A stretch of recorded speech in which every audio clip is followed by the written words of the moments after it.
There it is.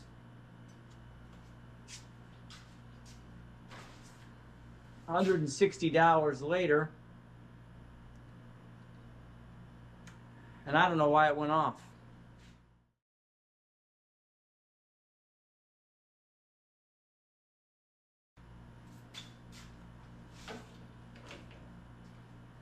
So here's what happened. Powered it up. My light cycled, saying the system was normal. Flipped the power on the blade, spun up, turned around to get a piece of wood I was going to cut. Bam! Big old noise. Turned around. Blade was below deck, jammed into the brake cartridge. I wasn't cutting. Wasn't anywhere near it. Because this one, 1 second.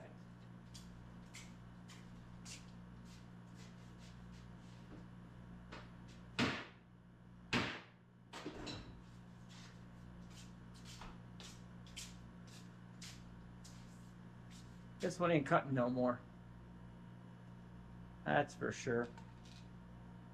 I put in another $100 cartridge and another brand new $60 blade, and it goes off again. I'm in for another 160 bucks. So after all this, I'm kind of dead in the water. I spoke with customer service tonight. I shipped to them at my cost. They'll investigate it. They'll let me know what they found. Turnaround time is about a week and a half. I don't think I'm going to put a blade in this until I get some word on what caused it. This cartridge is from 2008. I've had this saw 16 years and I've never tripped it before. They said that isn't an issue. Age shouldn't make any difference. So I don't know. What I do know is that I'm going to wait a week and a half. I'm going to get the report from them.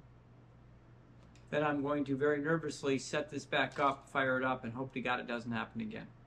So it's timestamp.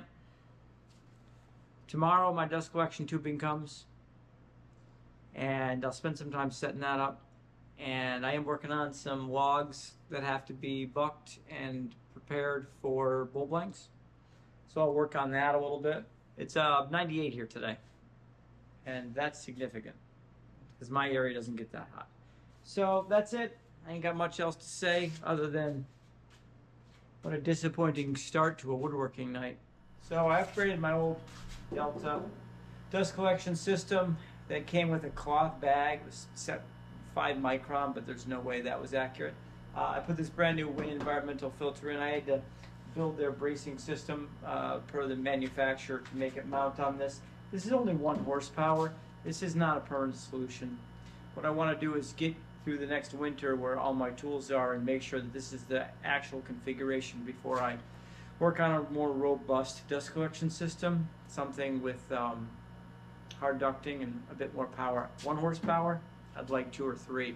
I don't have a lot of runs. I have maybe 25, 30 feet, but and I'm only using 1 tool at a time, but I want good dust collection. All right. The next day, new blade came in, 2.5-inch dust collection hose, PowerTech, 4-inch dust collection hose, 50. While I wait for Sawstop to give me the answer as to why my blade triggered, do me a favor. This video is going to be like 3 minutes long. It's going to be all about Sawstop. I had that thing for 16 years. I've never had an activation before. No doubt some of you have clicked on this video because you see that it's about a Sawstop activation. If you've had one blow for unknown reasons, leave me a comment as to what it was. I'm skeptical that Sawstop isn't able to give me a definitive answer.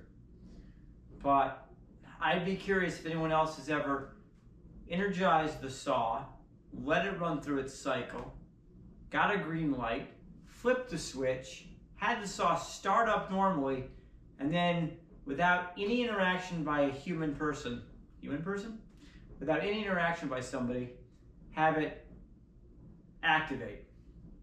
Leave a comment, let me know. While you're here too, leave a like. I like making these videos. I like hearing from people. I don't hear from nearly enough people. So anyway, like I said, time to get into some dust collection. All right, let's get to it.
No dust collection.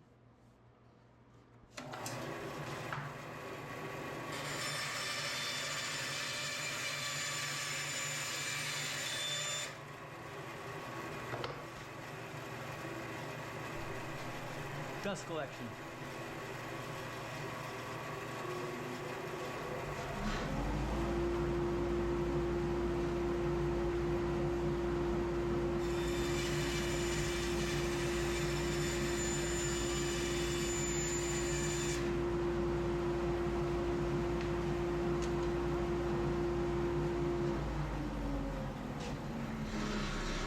The difference? Did you notice the difference? That's why you gotta have dust collection.